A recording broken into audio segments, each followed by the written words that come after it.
से कुछ साल पहले की बात है। एक लड़की को कन्वल्शन के लिए गुवाहाटी के GNRC हॉस्पिटल में एडमिट किया गया।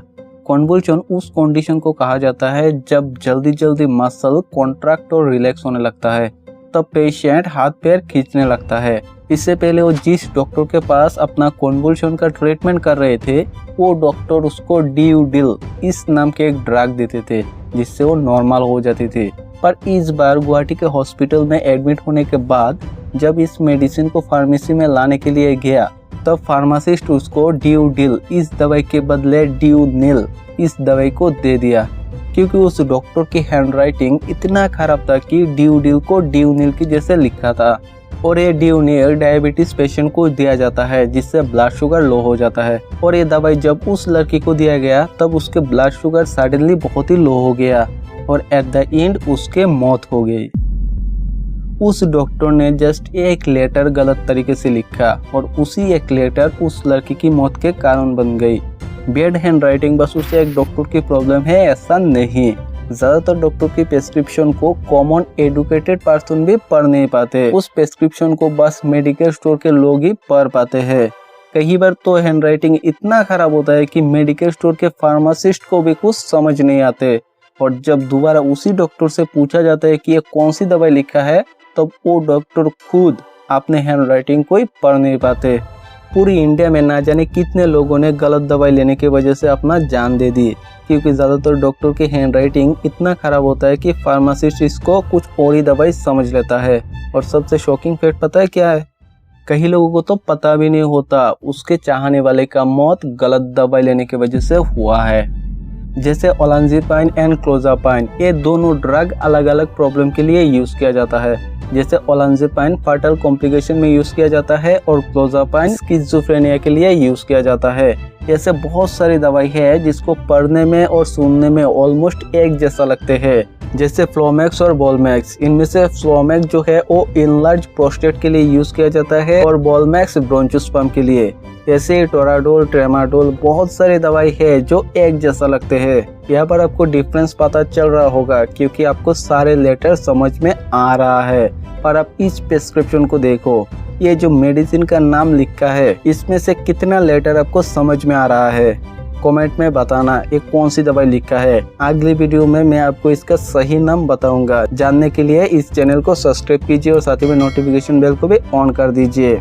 अगर इथिक्स की बात करूँ तो institute of medicine, medical council of India, world health organization, इन सभी ऑर्गेनाइजेशन डॉक्टर को ऑफिशियली इंस्ट्रक्ट दिया कि प्रेस्क्रिप्शन क्लियर होना चाहिए, कैपिटल लेटर में होना चाहिए और तो और प्रेस्क्रिप्शन जेनरिक नाम से लिखना चाहिए। पर इन सब इंस्ट्रक्शन को मॉनिटर करने का कोई सिस्टम हमारे देश में नहीं है। तो फिर क्या उस लड़की की मौत के पीछे बस वो डॉक्टर का खराब हैंडराइटिंग ही है? लेकिन इससे पहले हम ये जानने की कोशिश करते हैं कि डॉक्टर के हैंडराइटिंग इतना खराब क्यों होता है। कॉलेज में आधा स्टूडेंट कुछ टॉपिक को स्किप कर सकता है, पर मेडिकल स्टूडेंट नहीं कर सकता, क्योंकि जब वो अपने चैम्बर में होता है और पेशेंट आके अपना प्रॉब्लम बोलता है तो वो नहीं बोल सकता ना कि सॉरी मुझे पता नहीं, आपका सिम्टम्स मेरे सिलेबस के बाहर है। कहने का मतलब ये है उनको बहुत ज़्यादा स्टडी करना पड़ता है और 10 मार्क्स को कैरी करने के लिए उनको 12 पेज 15 पेज लिखना पड़ता है और एग्जाम में पासिंग मार्क कैरी करने के लिए भी बहुत ही ज़्यादा लिखना पड़ता है। तो फाइनल ईयर आते आते उनका हैंडराइटिंग लेवल बहुत ही गिर जाता है। अभी आ जाओ गवर्नमेंट हॉस्पिटल में, इस फोटो को देखो, इससे आप अंदाजा लगा सकते हो ओपीडी में कितना रश होता है। और बहुत सारे डॉक्टर को तो टारगेट भी दिया जाता है, डेली एटलीस्ट 200 पेशेंट को दिखना होगा। इस हिसाब से देखोगे तो एक पेशेंट को देखने के लिए डॉक्टर के पास 2 मिनट से भी कम टाइम होता है। इस टाइम पे पेशेंट का प्रॉब्लम सुनना, हिस्ट्री लिखना, बीमारी पता लगाना और सेम टाइम पे प्रिस्क्रिप्शन को भी लिखना, इन सब के चलते उनका हैंडराइटिंग ऑटोमेटिकली और भी खराब हो जाता है और ये उनको भी पता है। इसलिए ज्यादातर डॉक्टर दवाई लेके दोबारा जाने के लिए कहते हैं ताकि वो चेक कर पाए सही मेडिसिन है कि नहीं।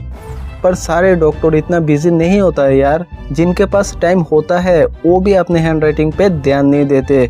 माना कि उन लोगों की जॉब बहुत ही टफ है, बहुत ही बिजी रहते हैं, अगर उनको एक प्रेस्क्रिप्शन लिखने में 2 मिनट लगते हैं तो 10 सेकंड और दे दो अपने प्रेस्क्रिप्शन को लिखने में, क्योंकि आपका ये 10 सेकंड किसी को मौत से बचा सकती है। और पेशेंट को भी डॉक्टर की केबिन छोड़ने से पहले कौन सी दवाई लिखा है, इसका स्ट्रेंथ क्या है, सब कुछ पता करना चाहिए और दवाई खरीद के दोबारा उसी डॉक्टर से क्रॉस चेक करवाना चाहिए। तो उस लड़की की मौत के पीछे क्या बस ये बैड हैंडराइटिंग ही जिम्मेदार है? अगर उस डॉक्टर ने 10 सेकेंड ज़्यादा दे के अच्छे से प्रिस्क्रिप्शन लिखा होता तो उस लड़की आज जिंदा होती।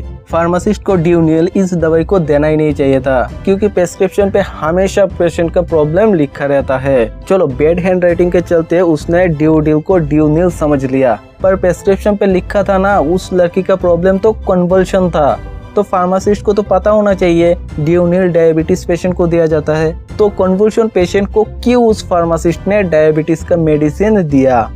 एक स्टूडेंट हेल्थ और मेडिसिन के प्रॉपर नॉलेज लर्न करके जब अपना फार्मेसी कोर्स कंप्लीट करते हैं तब गवर्नमेंट उसको उसके क्वालिफिकेशन के बेस पर मेडिकल स्टोर ओपन करने का लाइसेंस देता है। और कुछ फार्मासिस्ट कुछ पैसों के लिए वो लाइसेंस किसी अनक्वालिफाइड पर्सन को रेंट पर दे देता है। उसको मेडिकल साइंस का कहाँ नॉलेज होता है? उसको कैसे पता चलेगा ये दवाई कैसे बनाया गया, क्यों बनाया गया, ये बॉडी में कैसे काम करता है, बॉडी के कौन सी पार्ट में क्या होता है? क्योंकि वो थोड़ी ना 4 साल पढ़ाई करके फार्मेसी डिग्री कंप्लीट किया है, वो तो खुद किसी मेडिकल स्टोर में काम करते करते बस इतना सीखा है प्रिस्क्रिप्शन पे कौन सी दवाई लिखा है, साथ में कब कब लेना है, थोड़ा बहुत कॉमन मेडिसिन जैसे बुखार पे कौन सी दवाई लेना है, पेन, सर्दी, खांसी, जुकाम, ऐसा कुछ मेडिसिन उनको पता होता है।